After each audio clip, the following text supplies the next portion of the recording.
You're about to referee the 2013 FA Cup final at Wembley. How does that feel? Well, as you can see, you're just talking about it, it's put a huge smile on my face. It's an absolute honour to be refereeing the 2013 FA Cup final, and I just can't wait for it. The FA Cup is something you only ever referee once or run the line once on. So it's a massive occasion, not just for, like you said, the players, fans, but also the officials. Apart from it being a big occasion, the FA Cup final 2013, it's also a big occasion for the FA. It's 150th anniversary year. It must be special for you to be the referee on such a day. Oh, fantastic. I mean, in the whole build-up, the 150th year, you know, they've got the Champions League going back there for their final as well. So to be asked to referee the 2013 FA Cup in its 150th year anniversary of the FA is just amazing. When you got the call, where were you? What was the feelings then? I just finished training.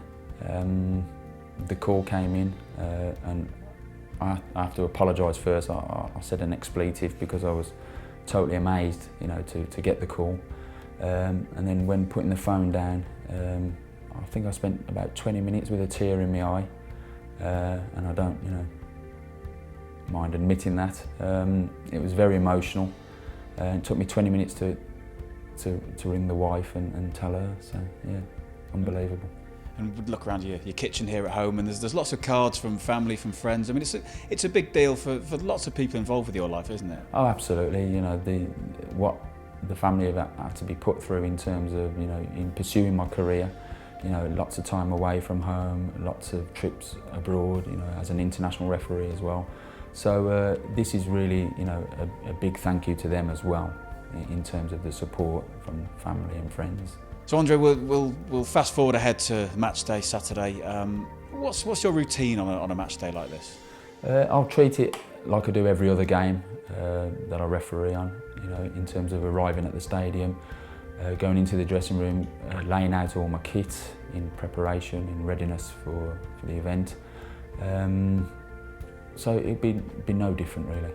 And when you're in the tunnel, the teams are lining up, you get the nod to walk out. What will be going through your mind? There'll be a little few butterflies in the tummy.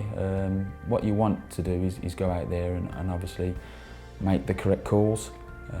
So obviously of paramount importance, but ultimately it's just to enjoy the occasion as well, and really what I'll be telling my team is to take it all in and enjoy the occasion. Your relationship with your other officials, how important is that, the communication on the pitch? Very important.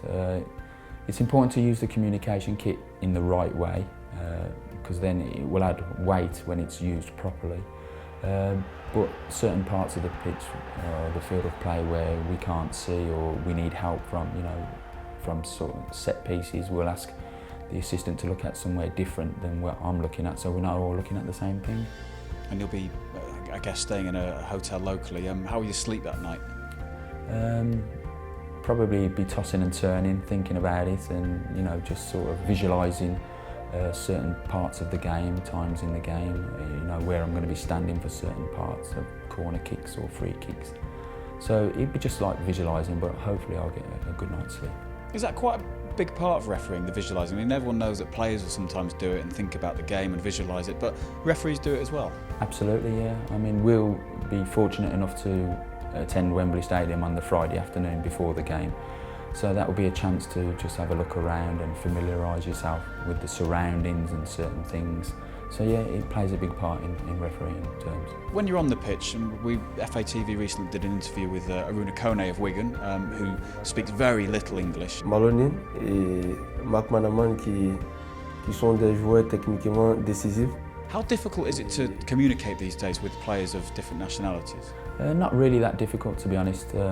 We use our body language, we use certain your arm movements like stop or calm down. You know, these players know these sort of gestures, they're familiar with them in their own countries. So it's not that difficult. And if need be, you can always go through another player who speaks good English to get the message across.